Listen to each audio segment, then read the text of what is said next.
karena bayi itu meninggal dengan cara yang sangat-sangat mengenaskan, wah, arwahnya jadi penasaran dan dia pun sering mengganggu warga yang melintas, khususnya laki-laki. Assalamualaikum warahmatullahi wabarakatuh. Terima kasih sudah klik video ini. Gimana kabar kalian wae? Semoga selalu sehat dan bahagia dimanapun kalian berada ya.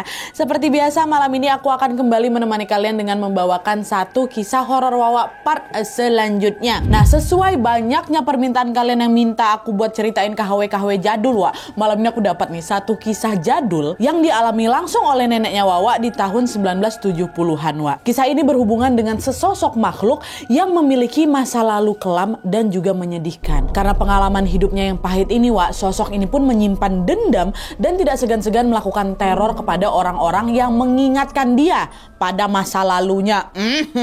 Penasaran gimana kisah selengkapnya kan? Jadi tanpa berlama-lama kita langsung masuk aja ke ceritanya ya. Check it out.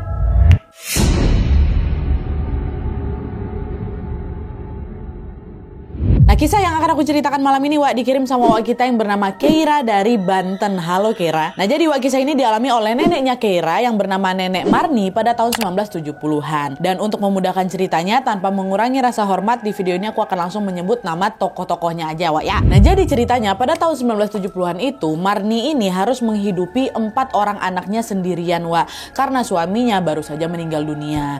Nah, keempat anak Marni ini masing-masing bernama Siti, anak pertama, kedua Sari, anak kedua, ketiga Yuni, anak ketiganya, terus yang keempat ada Asep, anak bungsunya. Nah, setelah suaminya ini meninggal, wak, untuk menghidupi keempat anaknya, Marni ini terpaksa bekerja sebagai kuli penumbuk padi di tempat penumbukan padi atau dikenal dengan sebutan lesung.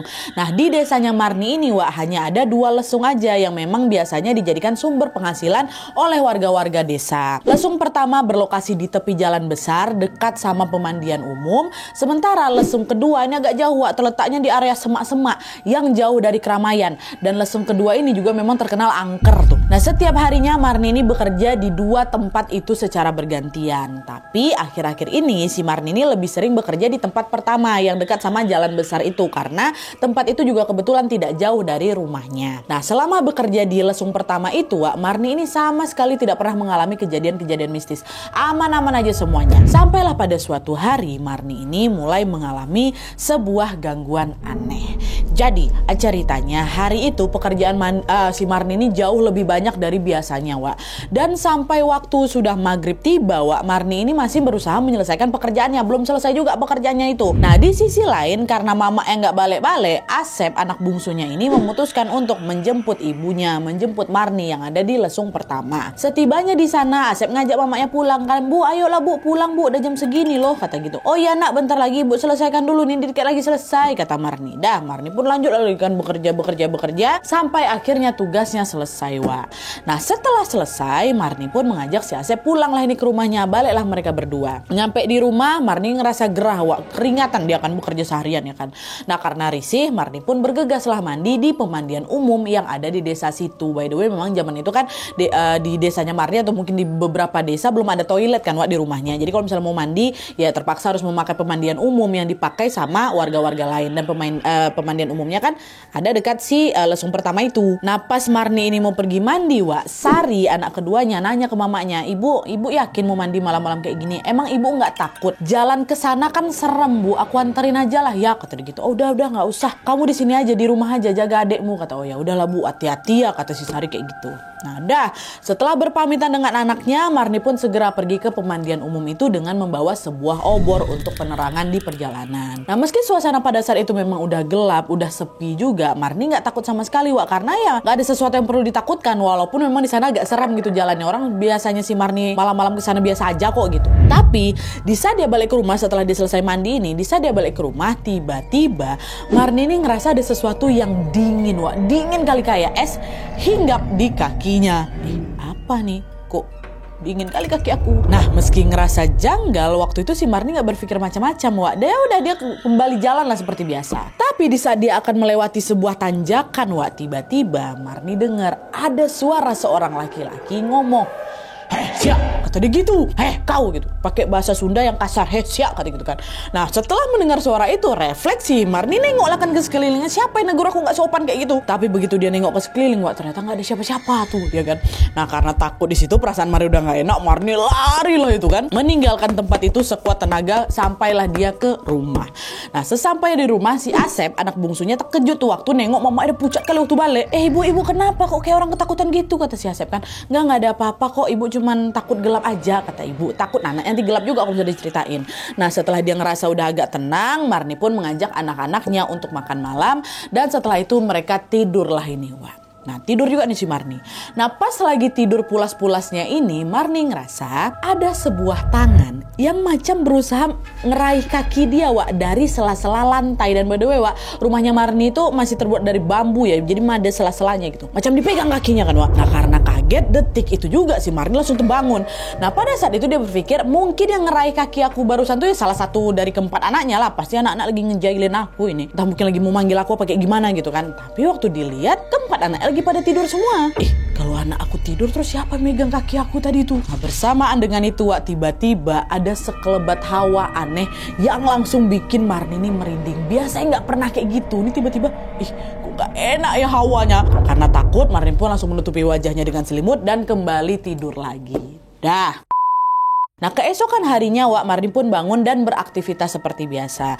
Meski malamnya ini sempat mengalami kejadian aneh dan juga serem, hari itu berjalan normal tanpa keanehan apapun di besok harinya kan. Nah seiring berjalannya waktu, Marni merasa penghasilannya sebagai kuli penumbuk padi ini kurang mencukupi kebutuhan keluarganya, wak. Ditambah lagi akhir-akhir itu si Marni ini harus membayar uang sekolah Siti sama si Sari, kedua anaknya Marni yang lebih tua nih. Nah terjepit oleh keadaan, akhirnya Marni pun mencari penghasilan tambahan dengan menjadi kuli di dua tempat sekaligus, yaitu di lesung pertama di tempat dia yang biasa bekerja ini, terus yang kedua di lesung kedua yang lokasi di semak-semak tempat angkernya. Jadi langsung 2 job diambil dalam satu hari itu. Biasanya cuma ngambil satu, kalau nggak di lesung satu, lesung kedua ini dua-duanya diambil.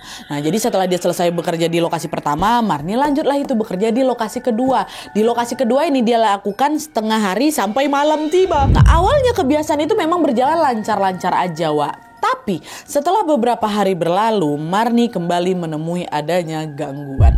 Jadi waktu lagi kerja di tempat kedua nih ya, di lesung kedua, Marni bekerja sendirian, wak, gegara kawan-kawan yang lain udah pulang. Nah selama dia menyelesaikan tugasnya di hari itu, di hari kejadian ini ya, kok kayak susah kali kerjaannya, wak. Entah kenapa padi yang dia tumbuk tuh macam susah kali dilembutkan. Biasanya nggak pernah kayak gitu, nih macam susah gitu. Dan selain itu setelah dia tinggal sendirian di sana, kawan-kawan udah pada balik, firasat Marni udah jadi nggak enak, dan lagi-lagi dia dibikin merinding waktu itu. Kok nggak enak lah ya firasat aku, terus kenapa kok merinding aja bawaannya di sini. Nah karena situasi udah mulai nggak enak, sebelum azan maghrib, wak, Marni baliklah itu ke rumah. Tapi sesaat sebelum meninggalkan tempat itu, waktu lagi siap-siap nih, Marni dikejutkan dengan suara seseorang yang ngebentak dia. Sini kau! Begitu dengar itu, Marni langsung cari lah suara siapa yang teriak-teriakin aku kayak gini nih. Waktu dia tengok nggak ada siapa-siapa, wak. Makin takut si Marni di situ kan, langsung berlari dia sekencang-kencangnya menuju ke rumah. Sampai dia di rumah, Marni langsung disapanya lah anak-anaknya kan, dia sembunyiin rasa takutnya itu. Dia sapa, halo ibu udah pulang, gimana adik-adik, anak-anakku semua sudah makan, apa kayak gitulah. Dan dia tidak memusingkan kejadian yang tadi tuh waktu dia dibentain sama orang itu lagi kan. Tapi tanpa Marni sadari, wak, panggilan itu adalah awal mula terjadinya teror mistis yang juga melibatkan anak-anaknya. Nah, jadi ceritanya pada suatu hari Marni ini mengajak keempat anaknya untuk memancing ikan, wak, di empang. Pada sekitar jam 5 sore, pada saat sudah mendapatkan ikan-ikan di sana, wak, Marni pun ngajak keempat anaknya pulanglah itu ke rumah dengan berjalan kaki juga tentunya. Nah kala itu waktu udah selesai mancing ini, mereka harus melewati tempat lesung kedua yang memang udah terkenal angker itu kan, harus lewat situ. Tapi untungnya ketika lewat di sana ya mereka sama sekali tidak mengalami kejadian aneh, wak. Nggak ada diteriak-teriakin, nggak ada dibentakin siapa-siapa, pokoknya nggak, hawa-hawanya juga biasa aja, nggak merinding aku sama sekali mungkin gitu kan.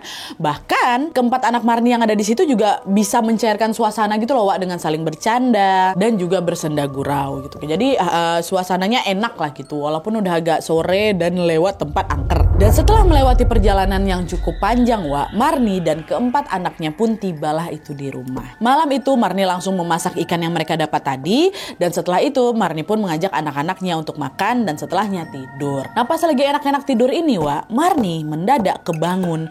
Gegara dia dengar ada suara orang ngerintih dari kamar sebelah rumahnya. Karena penasaran, Marni pun beranjaklah dari tempat tidurnya dan mengecek nih sumber suara nih, siapa yang lagi ngerintih kesakitan ini kan. Nah setelah dicek, ternyata yang barusan merintih itu adalah Asep, anak bungsunya tadi. Dan dia gak cuma ngerintih aja Wak, lagi kejang-kejang. Waktu dia nengok anak kejang-kejang, di saat yang sama juga Marni ini nengok ada sesosok makhluk bertubuh kerdil lompat keluar jendela, lewat jendela kamarnya Asep. Dars kayak gitu. Kaget Marni kan, Marni berusaha ngejar si sosok itu. Siapa ini yang si kerdil kada masuk dari kamar anakku? Waktu ditengok udah hilang Wak. Dan di saat yang sama, kejang yang dialami sama Asep itu makin parah lagi. Makin panik lah si Marni. Ya Allah, nak kenapa kamu, kenapa?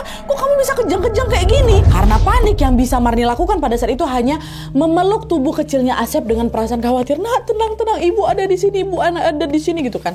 Dan untungnya setelah Marni memeluk Asep Wak, kejang yang dialami sama si Asep ini langsung berhenti gitu loh, langsung sadar si Asep.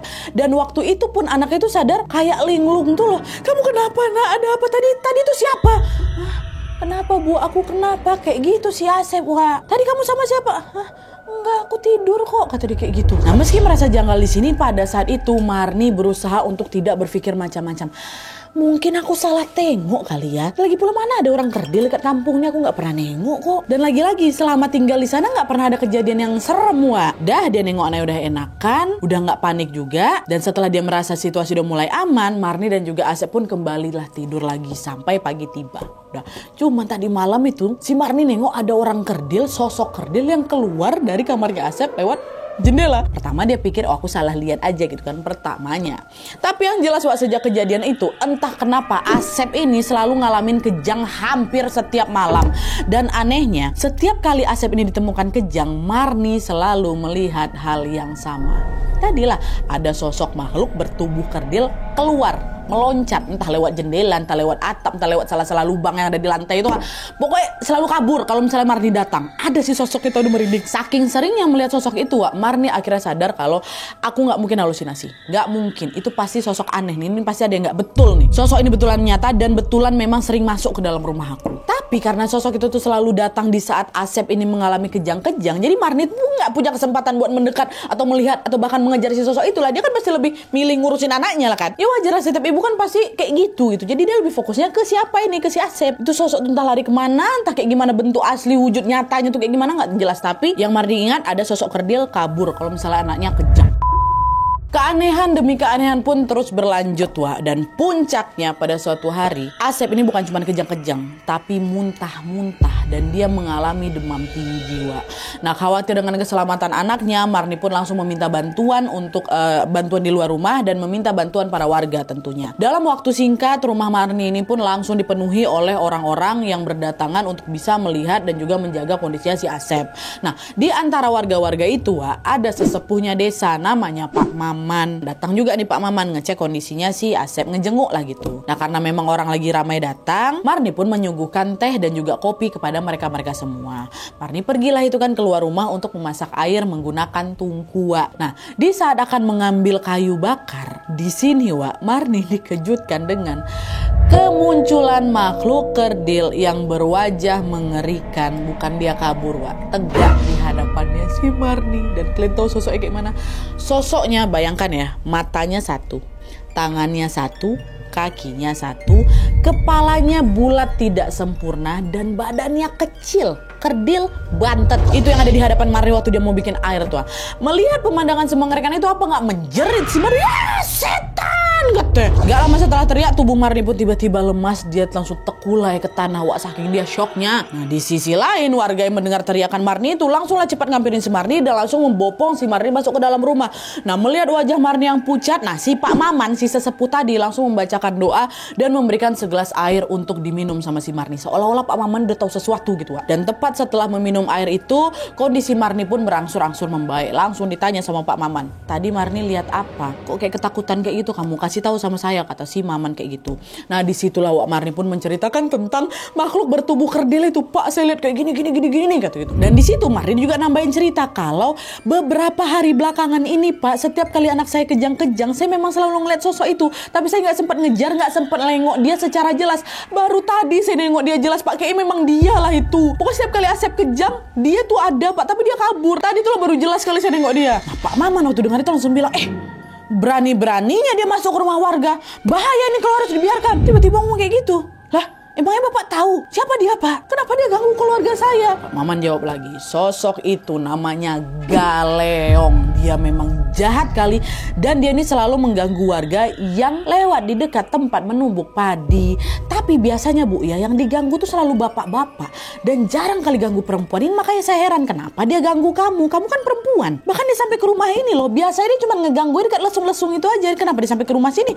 Loh manalah saya tahu Pak, kata Marni. Yang ada si Marni makin ketakutan Wak digituin ya kan. Dia khawatir sosok itu bakal ngecelakain dia dan juga anak-anaknya. Dan seolah memahami kekhawatiran itu, Pak Maman dan juga beberapa warga lainnya pun akhirnya dengan sukarela menawarkan bantuan untuk menginap di rumahnya Marni sampai keadaan Asep ini membaik ganti-gantian gitu Wak. Semua warga khawatir apabila Marni ini tidak ditemani oleh mereka, sosok itu akan selalu datang mengganggu Marni dan juga Asep. Secara Marni juga janda, nggak ada laki-laki dewasa di sana ya kan.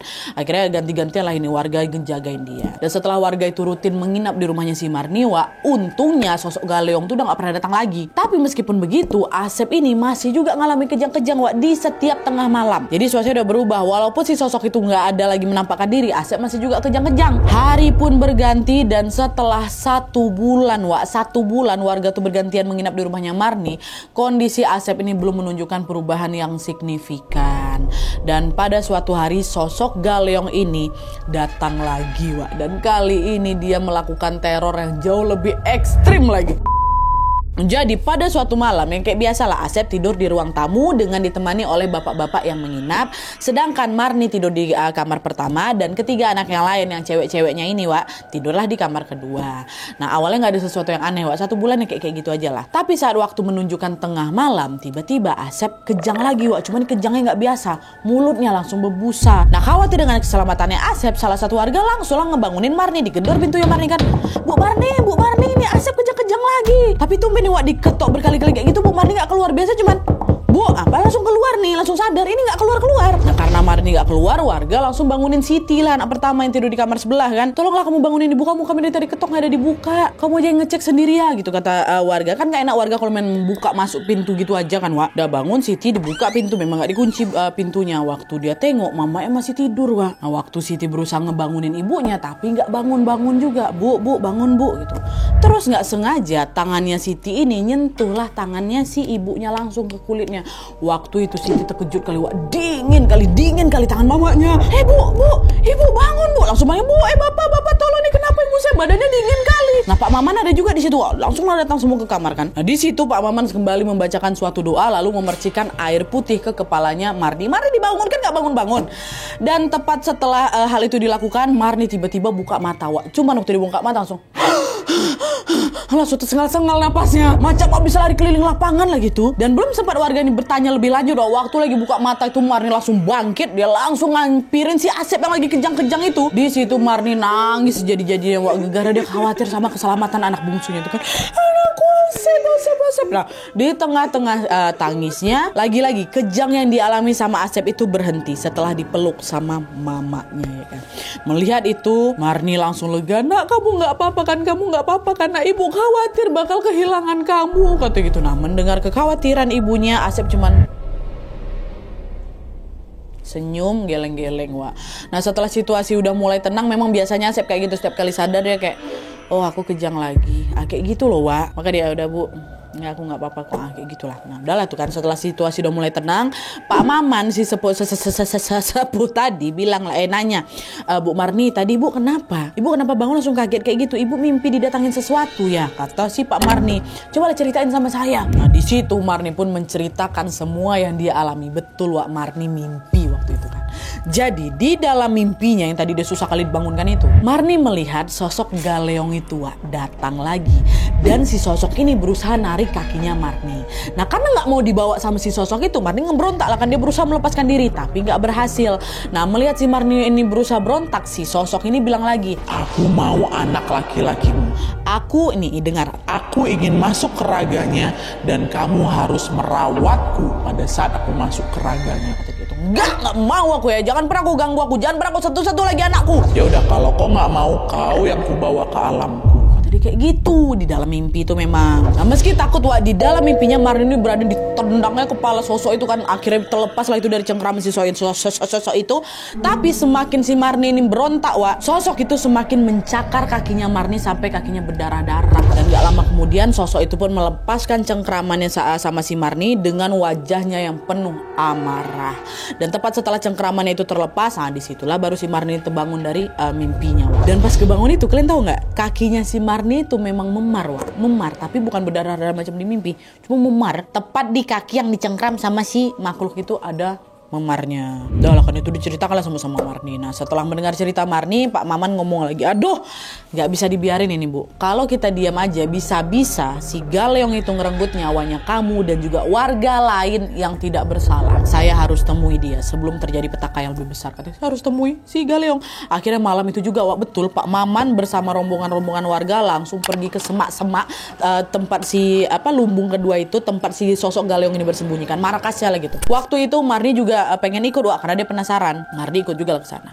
Setibanya di lokasi, Pak Maman langsung menyalakan dupa supaya dia ini bisa berkomunikasi dengan si Galeong ini. Gak lama kemudian warga merasa ada sebuah hawa yang panas sekali, macam mereka lagi dikerubunin sama api unggun. Panas sekali, macam kerasa kebakar kulit tuh. Dan bersamaan dengan itu, sosok Galeong yang mereka tunggu muncul tapi memang cuma bisa dilihat sama warga-warga yang peka aja, termasuk Pak Maman. Jadi warga yang nggak bisa nengok, warga yang nggak tajam tuh nggak bisa nengok, tapi beberapa warga yang nggak pernah nengok sebelumnya tapi dia bisa nengok langsung kaget, wih datang dia kayak gitu. Pak Maman bilang apa? Ikut aku ke rumah Marni, ada yang mau aku sampaikan.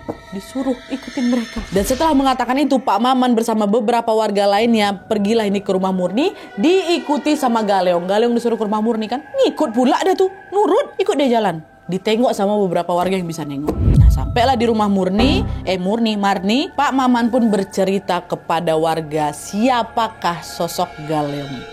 Ya, nah jadi menurut penglihatannya Pak Maman, sosok Galeong ini sudah lama menghuni desa mereka, tepatnya menghuni semak-semak dekat penumbukan padi kedua itu. Nah si sosok ini sudah berada di sana sejak ratusan tahun sebelumnya, dan selama itu pula dia selalu mengganggu warga, khususnya warga laki-laki. Kenapa cuma laki-laki? Karena sosok Galeong itu ternyata punya dendam sama laki-laki akibat masa lalunya yang sangat mengiris hati. Nah, menurut penjelasan dari Pak Maman sosok Galeong ini tuh dulunya adalah bayi. Tapi mohon maaf, dia terlahir cacat dari sepasang suami istri. Nah bayi itu terlahir hanya punya satu mata, satu kaki, dan juga satu tangan. Nah melihat kondisi itu, bapaknya atau sang suami dari keluarga ini nggak bisa menerima keadaan itu. Dia bilanglah ke istrinya, aku malu punya anak cacat ya, aku harus ngebuang dia daripada dia menyusahin aku, kata dia kayak gitu. Nah sebenarnya istri itu nggak setuju, katanya istri itu nggak setuju dengan rencana suaminya ini, tapi entah karena dia takut menolak, takut dia apa-apain pula sama suaminya kan, sang istri pun terpaksa mengiyakan rencana itu. Akhirnya beberapa jam setelah dilahirkan, pasangan suami istri ini pun pergilah ke sebuah jurang, dan setibanya di jurang itu mereka dengan tega melemparkan bayi mungil itu ke jurang. Nah selesai melaksanakan aksi itu, mereka udah langsung balik ke rumah aja tanpa rasa penyesalan sama sekali. Begitu.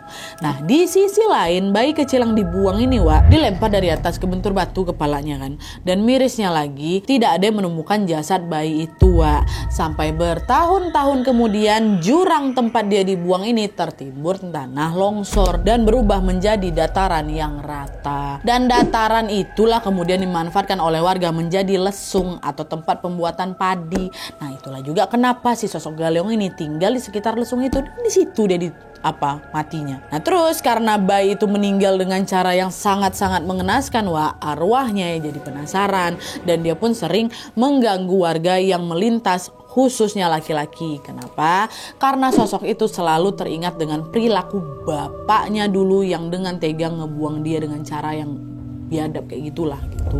Dan selain menceritakan asal-usul dari sosok Galeong ini, Pak Maman ini juga cerita kalau alasan dia kenapa dia ganggu Marni ya kan. Marni kan perempuan. Nah, kenapa dia ngeganggu Marni dan juga keluarganya? Kalau kata Pak Maman, dia itu iri, Jadi di saat si Marni sama keempat anaknya pulang dari mancing ikan tuh loh, ingat kalian kan? Mereka kan lewat tempat penggilingan padi itu kan sambil ketawa-ketawa pakai gitu kan. Nah, tanpa mereka sadari, diam-diam si sosok Galeong ini memperhatikan dengan perasaan iri, perasaan dengki, Dia merasa iri sekali karena keempat anak Marni ini mendapatkan kasih sayang dari seorang ibunya. Nah, kedengkian itulah yang membuat si sosok Galeong ini berniat jahat, yaitu dia pengen ngerasukin ngerasukin si Asep, lalu meminta raganya si Asep ini untuk mendapatkan kasih sayang Marni. Makanya kan di mimpi tadi itu dia bilang apa? Aku akan masuk ke Asep tapi kau rawat aku ya. Kok agak kasihan aku di sini ya. Sedih juga ya. Tapi rupanya rencananya itu gagal gegara si Asep ini sulit dirasuki. Dan sebagai gantinya si sosok ini membuat Asep sering mengalami kejang-kejang hampir setiap malam. Dan gak cuma sampai di situ aja, sosok Galeong ini juga berusaha menyerang Marni gegara dia gagal mendapatkan raga Asep. Itulah kenapa si Marni macam ditarik-tarik sama sosok itu dalam mimpi itu kan. Itulah tadi semua diceritakan sama Pak Maman kenapa dia tuh ngerasukin ngeganggu keluarganya si Marni. Nah, karena situasi di sini sudah dianggap sangat membahayakan, akhirnya Pak Maman pun kembali membuka komunikasi lagi dengan sosok Galeong. Kan Galeong ada di situ gitu kan ceritanya. Nah, di situ Pak Maman meminta supaya dia berhenti mengganggu Asep, Marni dan tentunya semua warga sekitar. Jangan ada yang kau ganggu lagi. Nah, mendengar permintaan itu sosok Galeong ini setuju, tapi dengan syarat. Kalian harus menemukan jasadku dan menguburkannya dengan layak. Untungnya waktu itu warga nggak keberatan nih. Oke, nanti kami cari jasad kau, kami kubur dengan layak gitu kan. Dah, keesokan paginya mereka langsung bahu-membahu untuk mencari jasadnya Galeong. Tapi gegara sosok dia kan meninggal udah ratusan tahun yang lalu kan. Jasadnya juga pasti sulit ditemukan. Itu juga udah tanah yang udah tertimbun longsor. Macam mana cara mau menggalinya? Di titik mana aja mereka nggak tahu. Tapi warga masih optimis, masih bisa nyari. Dah, sampai pencarian dilakukan berminggu-minggu, hasilnya tentunya nihil, Warga pun menyerah lah di situ. Pak, nggak bisa Pak, agak sulit ini Pak. Nah, akhirnya terpaksa lah pencarian itu pun dihentikan. Tapi meskipun jasad udah nggak ketemu, Pak Maman ini bernegosiasi lagi lah sama sosok Galeong sampai akhirnya muncul kesepakatan yang bisa dibilang menguntungkan kedua belah pihak, yaitu si sosok Galeong ini bersedia dipindahkan ke tempat lain yang jauh dari desa mereka, tapi sebagai imbalannya warga harus melakukan ritual pemakaman dan juga doa bersama supaya sosok Galeong ini tenang di alamnya, dan warga pun mengiyakan permintaan terakhirnya itu. Oke lah, baiklah, kita macam sholat goib dulu lah, pakai gimana doain dia. Dah. Dan betul, setelah melakukan doa bersama, untungnya gangguan sosok Galeong ini betul-betul menghilang dan desa mereka pun menjadi tenang tanpa ada gangguan mistis lagi. Begitu kisahnya. Oke, jadi itu tadi kisah horor yang dialami sama nenek Wawa kita dan juga omnya si Keira ini, Om Asep. Di balik teror yang sangat mengerikan itu, sosok Galeong ini kasian juga ya. Sebagai bayi yang baru saja lahir, sebenarnya dia juga nggak salah apa-apa, tapi kok ya orang tuanya malah tega ngebuang dia hanya karena keadaan fisiknya yang kurang sempurna. Kita doakan aja sama-sama semoga sosok Galeong ini sudah tenang di tempat barunya dan tidak lagi mengganggu warga-warga lagi. Oke, gimana menurut kalian soal kisah ini, Bagian mana yang paling kalian suka atau yang paling bikin kalian merinding? Dan kalau misalnya kalian juga pengen berbagi kisah horornya, jangan lupa kirim aja kisahnya ke kisahhororwawa@gmail.com. Jangan lupa sertai nomor WhatsApp sama Instagram kalian supaya nanti kami gampang hubungin kalian kalau misalnya kisahnya di-up di video selanjutnya. Mau update saat ini, email yang masuk sudah 52.888. Aku no comment. Masya Allah, oke. Jadi sekian dulu videonya. Terima kasih banyak yang sudah menonton. Kalau kalian suka video ini, klik like-nya. Jangan lupa komen di bawah untuk ide dan saran-saran untuk video selanjutnya. Jangan lupa nyalain notifikasi ya, supaya kalian tahu kalau aku upload video baru. And as always, jangan lupa untuk klik tombol subscribe supaya kalian sama-sama tahu informasi menarik dan menegangkan dari channel aku. See you next video, bye.